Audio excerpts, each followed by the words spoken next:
Hello everybody, it's Simon here from Punk Incorporated for the next of the interviews that I've been talking about doing, and I have Annabel Lovick with me today. Hi Annabel, how are you? Hiya. You all right?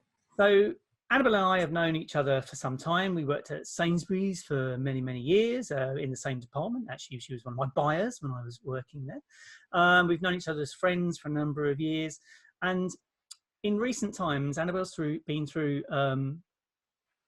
let's say, a really interesting and challenging journey that I think most of us have never experienced or had to deal with some of these aspects. So I thought it'd be fantastic to talk to her about her journey, where she is now, and what she's going to do with it. It might give us some real needed perspective at the moment and a bit of an understanding of personal resilience and what we're capable of. So Annabel, Thank you, Simon. I'm going to pass over to you. Tell me a little bit about then where your journey, Okay, what we're talking about. So my journey from the very beginning was just a normal journey like anybody else's. School, university, good job, got married, house, kids, just traditional sort of way of life. My childhood dream had always been the big house in the countryside with the horses in the back garden, a couple of kids. And, by the time I was about 40, that's what I had. And in my mind, that was my life on track and exactly what was expected. Now, it kind of started to go a bit wrong, maybe about 7 years ago, where my husband at the time basically fell in love with somebody else, and through a fairly long and emotionally abusive sort of time, we eventually divorced. Now, I know that that's terribly common and everybody's got their story. For me, it meant giving up on that lifelong dream that I had, sacrificing everything that previously had meant anything to me. So it wasn't just the damage of the past, it was also my whole future that was wiped away.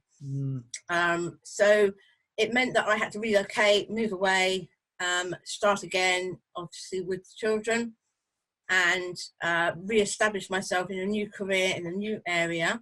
Yeah. Which I did. And, like anybody, you do what you have to do at the time. And maybe about 4 years later, the job was fine, everything was going well. I've got my new house. So I was re-establishing myself. And it was then that I had a very unusual diagnosis of, it's something called diabetes insipidus, which is nothing to do with diabetes. It's very, very rare. There's about 650 people in the UK that have got what I've got, so very unusual. And that diagnosis involved, well, we know what you've got, but we don't know why you've got it. So I was tested for probably every possible brain tumour, cancer, leukemia, lymphoma. I had every possible scan and blood test. And as was often is the case, when you start looking for things, you find things. And although I had the diagnosis of this diabetes insipidus, which is manageable through lifelong drugs, they also found a raised level of a cancer marker in my blood, which was potentially leading to a diagnosis of some horrendous blood cancers where they were very life-limiting and terminal. Wow. So it was at this point where I thought, right, I've lost my lifelong dream. I'm not particularly living the life in my current job. I don't feel I'm succeeding in myself in terms of what I'm capable of and what I want to contribute to the world. So I just made the decision that I was going to give up the job. I literally did just walk in one day and say, I'm giving my notice.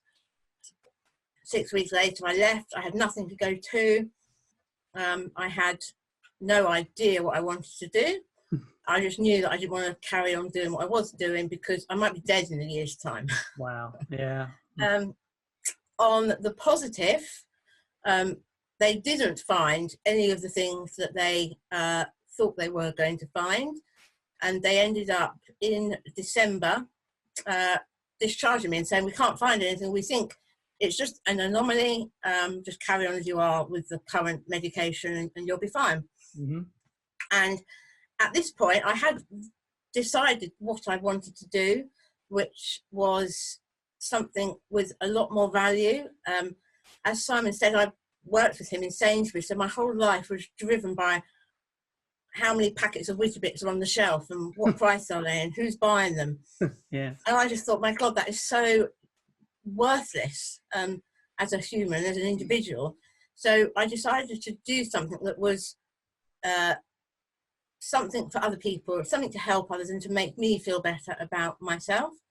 So I decided I was going to be a life coach. I've always been the sort of person that isn't afraid of telling people what to do or giving my opinion. Although that I found out isn't what a coach does. It's the complete opposite, which I found a really good challenge.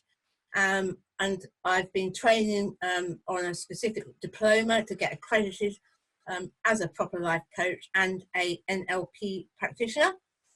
And by about December, when the hospital had discharged me and the new year came round, I thought 2020 is going to be my year. This is where it's all going to come together. The website's done, the business is up and running. I've got clients. I'm delivering value to my clients and I'm getting amazing testimonials from them. I had also begun to do some motivational speaking gigs to try to help people be inspired, really, to sort their lives out and change their direction if that's what they wanted, and just to go with what they really wanted to do rather than what they had previously always done or what was expected of them. Yeah. So that's so up until January. So you'd reached this point up until January. Yeah, things were brilliant. So so just before so let's take a breath there and think about so we met, when did we met at some point, maybe late November, December. You were really excited and, you know, really positive about, you know, what this new coaching business was going to bring and what an impact you were going to start to be making, like you said. Actually, when you'd gone through this quite intense divorce, you'd gone through a really long period of time where you in yourself began to think differently about how you would deal with that divorce and how you could help others. What was some of your thinking behind? Because initially you thought, well, I could help people who have had difficult relationships through your own change in mindset. What changed in you from? Quite often we see in relationships when they fail, it's very bitter, it's very difficult to see the positive or move through or out the other side. What did you do to do that then, that you suddenly realized you were doing that could help other people? Can you remember? It's a really, really tough question to answer, because I feel as if I have always had within me the ability to change my perspective on things in terms of what they may have started out as being, and then correcting it and putting it into the positive, or putting it into the forward thinking, action based thought process, rather than wallowing in the past and what has happened and what might have been. And I think I've always said it to people in my family and friends ever since I can remember, which is, if you don't like it, change it. And if you can't change it, just stop moaning about it. Now, a lot of people would struggle with that concept, because exactly, and that's strong. If you're naturally right, I'm not happy with it, I'm going to change it. And if you're not happy with it, why don't you change it? But how did you suddenly realize that your demeanor and your positivity and who you are, how did you suddenly go, do you know what, I can help others feel like that? What made you think I can go down this route of coaching people to learn to do that, what I do naturally, do you think? I think with the divorce, it was, when I look back at the divorce, the easiest part of it was, in terms of dealing with it, was because I was doing it for the kids.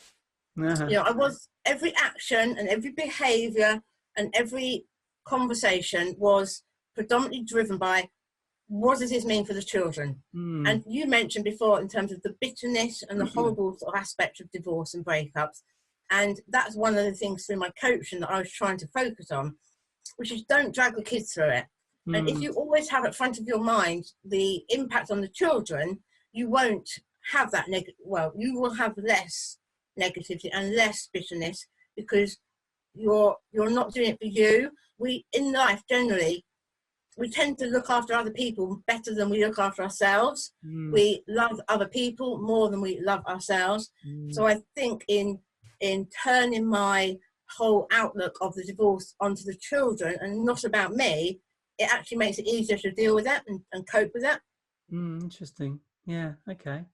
Cool. So you managed to start really focusing your positivity. You know, you were learning when we met around December time. You know, you were really saying, look, I've learned so much.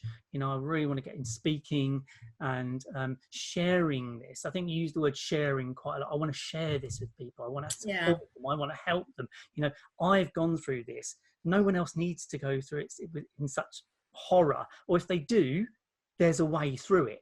And a way to navigate it, and I think it was like really great to hear that, because, but you know, I got divorced 4 years ago as well, you know, and it was a similar scenario.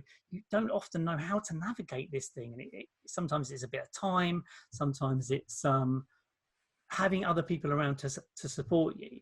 So you got to a really solid part. You know, we met. Lovick Life Coach was being born. Wholly excited, and then January came along. So in January, after having already been to the doctors twice with a ulcer on my tongue. I mean, I've never really had ulcers, so I wasn't really aware of what it might have been, other than it had been there for a while. Didn't hurt, not painful, barely knew it was there. On both occasions, I was told it's nothing to worry about, and this was November and December. And in January, I had a routine dental appointment, and he said, everything okay? And I said, yeah, everything's fine. I've got this thing on my tongue you might want to look at. He looked at it and said, you know, I don't want to worry you, but I want to send you straight up to Guy's because it doesn't look right. It shouldn't have been there for quite so long. But it's safe as just to get checked out. So within 2 weeks, less than 2 weeks, I had had the MRI scan, I had had the biopsy done, and I had the diagnosis from the cancer specialist that I did in fact have tongue cancer. Wow, unbelievable. Yeah. So my 2020 at that point immediately obviously took a dive. And 2 weeks later, I was up in Guy's having surgery, which at the time I thought, well, do you know what, tongue cancer, it's just your tongue. They'll just cut a bit out, like breast cancer. They'll take a bit out, give you a bit of radiotherapy, a few drugs, and you'll be back on the road again. Yeah. Now, tongue cancer is really weird because firstly, you do not realise how much your tongue does. I mean, eating, breathing, talking, swallowing, you know, diction, singing, kissing, you know, it does so much. Wow. And it's only when you can't use it anymore that you realise this. And the actual, I mean, the operation is mine was a 10-hour operation. So I was under for 10 hours and then in intensive care and then 2 weeks in hospital. And they basically, I mean, cut out half the tongue front to back and create a new tongue amazingly out of the calf muscle and you know, tissues of your calf. Incredible. So you have a very large scar on the back of your leg where they've removed some tissue. Yeah. And they just make this new tongue. And in order to do it, they do what they call a neck dissection, which cuts from here to here and goes up into here to do your tongue and reconnect everything. Amazing. And removes all the lymph nodes as well, all the, because that's typically where the cancer will spread. Yeah. So it's a lot more invasive and radical than you think it would be. So I'm obviously sitting here now speaking, I think, so that you can understand me. Yeah, it's incredible. But yeah, but I still obviously have a massive tongue. It's still hard. Well, they removed 3 teeth on this side, all the molars, so I right. can't eat. I can only eat on one side, and that's of, I don't know at what stage they offer to put the teeth back, but you know the mouth doesn't open very wide, and obviously the tongue is all stitched sort of down into the floor of your mouth, so you never get full working movement again. You can't stick your tongue out as far as normal, or fold it and do what all the other amazing things the tongue does. So here you are. I mean, you've just made that sound like it just happened. Well, I mean, The way your demeanour and the way you've just described it is, that in itself is amazing to me, because it's like some people could talk about that in a way of, in a completely different way, but you're building up to something to say, no, I'm working with this. How? I think it's almost the whole thing is ironic. You know, I've had a really serious diagnosis a year ago. I've changed my whole life. I've re-established myself, and things are going really well. And then bang, life says, no, we're not finished with you. We're going to give you something else. And we're not going to give you something that's not related. You want to be a speaker? We're going to give you tongue cancer. Yeah. So it's almost like I've accepted it as, it's just a little another test that I've been given to say, do you know what? I can do this. I can get over this. If anything, it's going to make me now a better coach and a better speaker. Yeah. So the ironic part of it is what is, I think, allowing me to remain so upbeat about it. One of the things you did during the start of the journey, so you documented the whole thing. So you started with some posts, and then you went into video posts of the whole journey, even from you being unconscious in your bed. You know, what made you do that? Why did you feel you were prepared to let people share the journey with you in such an intimate way? Why did you do that? There's probably 2 reasons. The first reason is because when I was diagnosed, tongue cancer is very rare. Again, it's one of the very, you know, low down cancers. You don't hear it. I didn't even know it existed. No, right. And you particularly don't get it in young, or not young, obviously, but younger females. Oh, you are young. That are non-smokers. It's normally an older man who smokes a lot. Right. So, yeah. So when I tried to find out about cancer, because the first thing anybody does is they go onto Dr. Google and try and find out everything about it. And there was nothing visible or true to me about tongue cancer. And I found other people's videos on other things, but not the cancer that I had.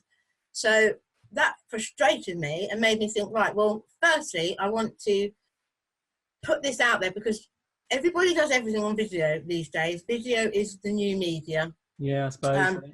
And as part of my business and my training that I've been doing, I've been trying to get more comfortable in front of video and cameras, because I've always hated cameras. Yeah. So I set it again, almost to try to help me see it in a positive way and to maximize my benefit from having tongue cancer. Okay. I thought if I can use it to make the awareness for other people, so I create something that other people can look at if they're diagnosed with it. Brilliant, yeah. Also, I can use it for my advantage. It will help train me, make me more comfortable in front of cameras. And there was a sort of part of me that also I wanted to see the bits that I wouldn't have seen. So all of the sort of unconscious stuff and the ICU that I wouldn't have known what that looked like otherwise. I just wanted to capture the journey. Wow. I mean, and again, within a few videos, there was humour beginning to creep through. You know, when it was difficult to see them and want to put and like them, because I felt I felt Okay. amused. I was enjoying it, and I thought, I can't watch this and enjoy it. So, how did Yeah. you manage to get how did the humour just come about so quickly when you were feeling so poorly? I mean, where did you dig that out from? Do you think that sort of those feelings of I'm rolling with this now, rather than the horror of it? How did it even surface so early? I think I probably had help because Daryl, my partner, Right. who Yeah. did a lot of the videos when I was unable to, because obviously I couldn't speak for 10 days. Mm. He helped because he's quite a funny guy, and he naturally was trying to make me laugh a lot. Mm. Maybe it was a little bit of the drugs. I don't know. Yeah, maybe. Morphine's an amazing thing. But I think it also comes back to, through my coaching training, Mm. you are, whilst you're training to be a coach, you are trained or you are taught to self-coach.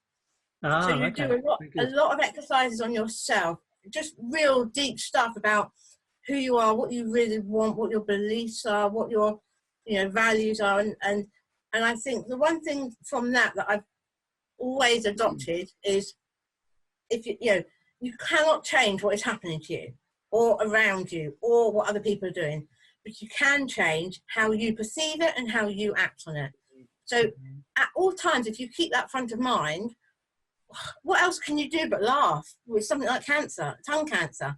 I Amazing. mean, what's the point? What's the benefit? Where's the value in allowing it to get you down? I mean, there were days, obviously, that I didn't video, or moments that were a bit, frustration, Mm. horrible time. Mm. But generally, it was as good as I could make it. And, what you saw in the videos was genuine humour and genuine, Mm. bring it on.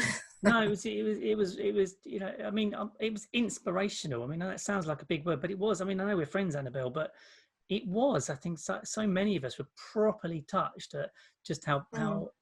you shared it with us.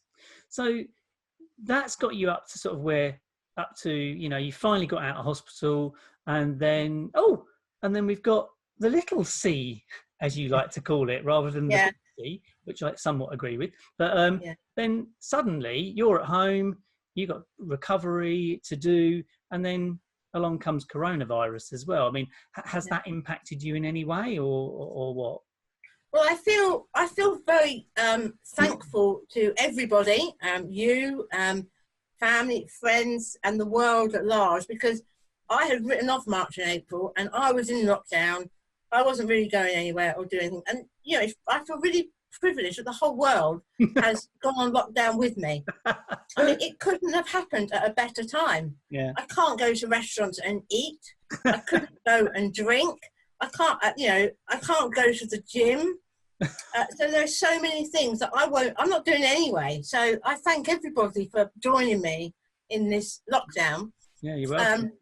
But joking aside, it's delayed, or it will be delaying a lot of what I was planning. Yeah.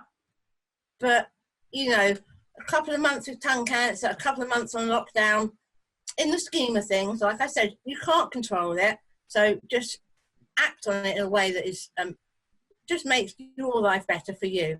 Be a bit selfish in terms of the way you react to what's happening. Well, So that's what amazing. I'm doing. I mean, it sounds like a mixture of your own experience, your journey just through life, and then the coaching actually coming in now, and Yeah, really beginning to help shape your thinking. So the power of coaching is always astonishing. It shape your definitely. thinking and your Yeah. thoughts, and then beginning to help shape it in a way where you know even more now how to help others. So Yeah. going on this journey you've been on so far, where's it got to you right now, and what do you think you're going to be doing with it next? Well, I mean, it's funny because I actually, when I was in hospital, and there's obviously loads of drugs going through your system, there was one night in particular where I couldn't. Sometimes you can't turn your brain off. You want to sleep, but your brain's just going. And I decided at that point that I was going to write a book not on cancer particularly, but it's a book about sort your life out before you get cancer. Because what cancer, and obviously my diagnosis last year, did to me, it made me sort my life out. It made me do what it is that I really want to do and put everything behind it. Now, it very often, in my case, and in a lot of cases, it takes something like cancer to make people do that. And it's almost like, for goodness sake, why do we wait until we're potentially on death's door to start sorting things out? Really so good this point. book, it's going to be a tongue-in-cheek book. Hey! Intended, yay! and it's going to be a bit humorous, and it's going to be a little bit, it's not going to be pink and fluffy and all about the universe, and you know, it's going to be quite direct because that's my nature more so. Right. Sounds great. And so that's what I'm using the time now to focus on. And as for my coaching, I'm not coaching at the moment because speaking gets hard after a short amount of time. Yeah. And I want to focus on just recovery and this other book. But I'm probably going to, again, use what I've been through and maximize it by, previously my coaching was on relationship and breakup and protecting the children, and that's what I was passionate about, which I still am. But I now feel I've got more to give. I can now, you know, I can now talk to people about cancer and obviously what that has done to their lives.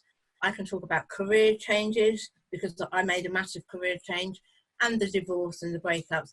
So I'm going to rebrand myself as a almost a coach and as well still, but it will be more, I haven't quite worked it all out yet, but it will be driving positivity, I can't say it, driving positivity through life transitions. So whenever anybody is struggling with a transition of any sort at any stage, because the same principles will apply, and I've been through a lot of these transitions, I feel I've got a lot to give and I can help people.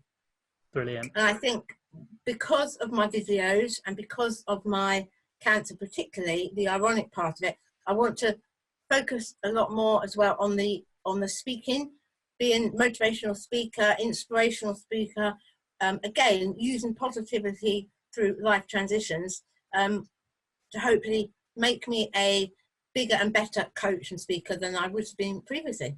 Excellent. Well, I think if anyone who aspires to be a speaker and want to be in front of people and then gets tongue cancer and then continues to say, no, how dare you, I still am going to do this, you deserve everything that comes your way, Annabel, because it's just, I don't know how many hurdles you've got to jump across to get to where you want to be, but I think you've probably done enough by now. I hope so. I hope there's no more around the corner. But you know what? You know, you don't know what's around the corner. And that's the one thing I've said so many times to so many people. For goodness sake, you do not know what's around the corner. Who expected little seed to crop up? And look at us all now. So. And here we are. Well, I think that's like the perfect end to our interview. I think it's taken us on a nice little journey and we can wrap that one up. What we'll do is obviously in the if anyone wants to get in contact with Annabel, I'll put all her details under the post when the video is ready to go, and get in contact with her for a chat or whatever you need. All the details will be on there. But Annabel, it's been lovely to see you, and you take care of yourself. Obviously. Absolutely, I will. We will catch up again soon. All right. Yeah, thanks, Simon. See you soon.